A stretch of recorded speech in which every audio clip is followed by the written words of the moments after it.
اعوذ باللہ من الشیطان الرجیم بسم اللہ الرحمن الرحیم۔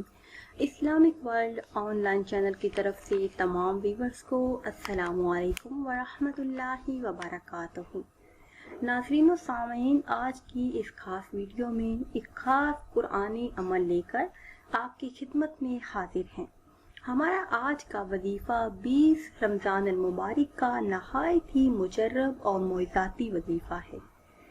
اس وظیفے کو کرنے کی برکت سے انشاءاللہ عز و جل جو بھی آپ کی جائز خواہشات ہیں اللہ کے فضل و کرم سے وہ پوری ہو جائیں گی۔ صرف ایک دن اس وظیفے کو کرنے کی برکت سے اللہ پاک آپ کے رزق کے تمام مسائل حل فرما دیں گے۔ ایک ہی دن میں کروڑ پتی بننے کا یہ نہایت ہی خاص وظیفہ ہے۔ اس وظیفے کو کرنے کی برکت سے آپ کے گھروں سے غربت کا خاتمہ ہو جائے گا۔ ہمارا آج کا وظیفہ سورہ کوثر کا خاص وظیفہ ہے۔ اس سورہ مبارکہ کو پڑھنے سے اللہ پاک نہ صرف رزق کے مسائل حل فرما دیتے ہیں بلکہ ہر قسم کی مشکلات اور پریشانیوں سے بھی نجات مل جاتی ہے، سارے مسائل حل ہو جاتے ہیں۔ پیاری اسلامی بہنوں اور بھائیوں، سورہ کوثر کو برکت والی سورت بھی کہا جاتا ہے۔ اس سورہ مبارکہ کو پڑھ کر اگر کھانے کی کسی چیز پر دم کر دیا جائے تو اس میں بہت زیادہ برکت آ جاتی ہے۔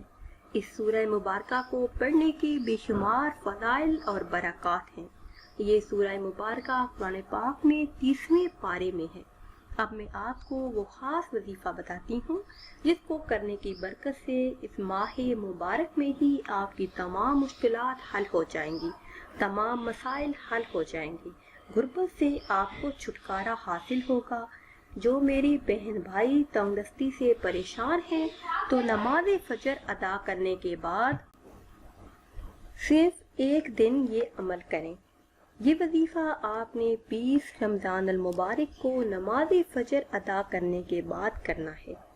نماز فجر کے سنتے بڑھنے کے بعد اس سورہ مبارکہ کی 129 مرتبہ تلاوت کرنی ہے۔ نماز فجر کی سنتے ادا کرنے کے بعد 129 مرتبہ اس سورہ مبارکہ کی تلاوت کرنی ہے۔ اس ایک دن کے عمل سے انشاءاللہ عز و جل اللہ پاک رزق کے دروازے آپ پر کھول دیں گے۔ اس کے علاوہ ایسے بہن بھائی جن کے ساتھ پسند کی شادی کا مسئلہ ہے، اولاد کا مسئلہ ہے، قرض کا مسئلہ ہے، نوکری کا مسئلہ ہے، جو بھی آپ کی جائز حاجات ہیں وہ اللہ کے فضل و کرم سے اور اس ماہ مبارک کا صدقہ پوری ہو جائیں گی۔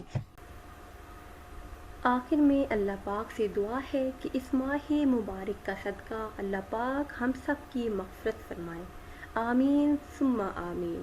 پھر حاضر ہوں گے ایک نئی ویڈیو کے ساتھ۔ اجازت دیجیے، اللہ حافظ۔